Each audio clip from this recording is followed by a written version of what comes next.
I think literature always plays an important role in Iceland.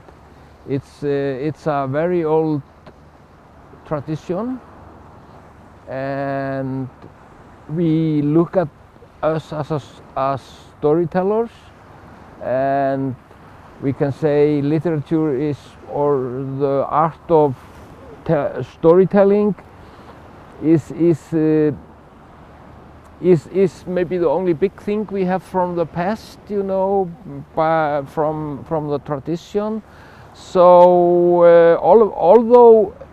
although you know, literature is always fighting for its existence and survival, you know, it's relatively very strong in Iceland when you compare it with other places. And because we are only 300,000, and for example our book market, I think we are about maybe 30 professional writers today.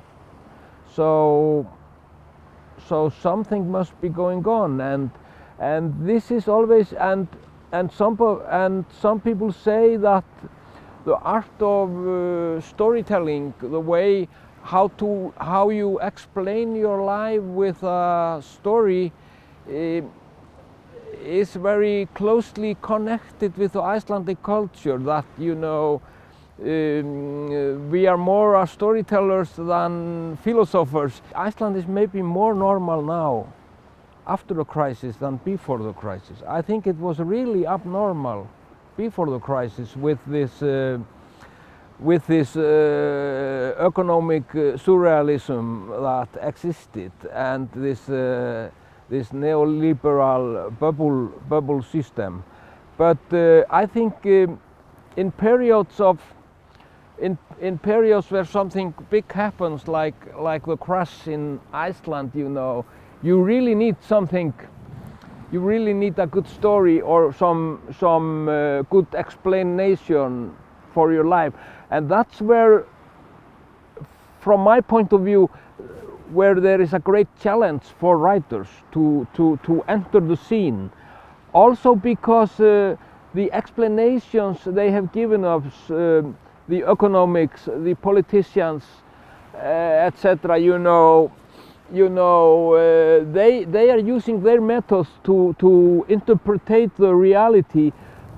And then I ask, why don't we writers come with what we have learned from the ages-old methods of telling story and explaining the reality according to poetry, music, and storytelling.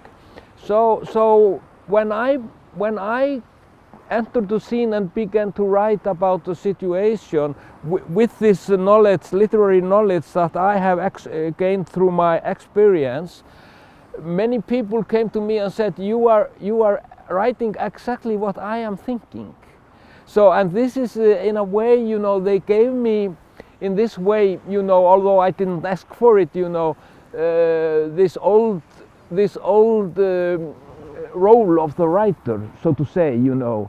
And in a way I am taking the consequences of that, and I think, you know, with a novel, you know, novel is maybe the freest form that you have had in the human history, but like I say, you know, novel is no holy cow. You should always be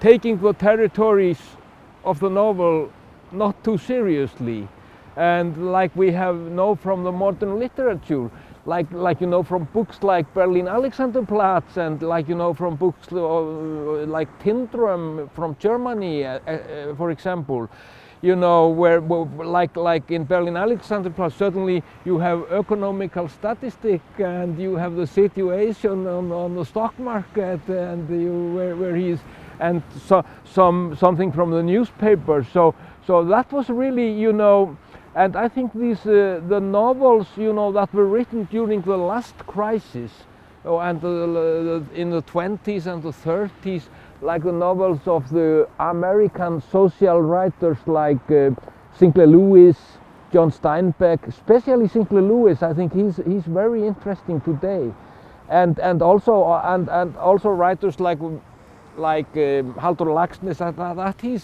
That his best period, you know, his social period of writing, where you have, you know, all these different voices talking through the novel, and today, how are we going to live up to this situation? Exactly by open up the mind of the novel, so to say, yes. So and I think in a time of crisis, you know, people also become more basically thinking. They turn back to reality somehow, and you know, they are not so keen on all these material things. So the book, for example, the book in Iceland has kept its standard, so to say, and this is yes, this is a great challenge. It's also what, you know, if you take this you know, economic bubble that was with all this thinking about money, you know, buying everything in foreign countries, and you know, being, you know, rich and strong, you know, when all this comes down, you know, when all this bubble blows up, you know, I say the reality is left. The reality is there. So you know, what the people has created, you know, the social system of healthcare, the social system, like the swimming pools, you know, they cannot take them, you know, and so this has been also giving us the feeling of, you know, what the previous generations have gained through the social struggle. And this social struggle of the past would maybe be impossible without literature, because it was the inspiration often to this social struggle. So I think that literature plays a very important role in society, besides from that is to keep our the memory living, and not feeling that we are only here and now. We have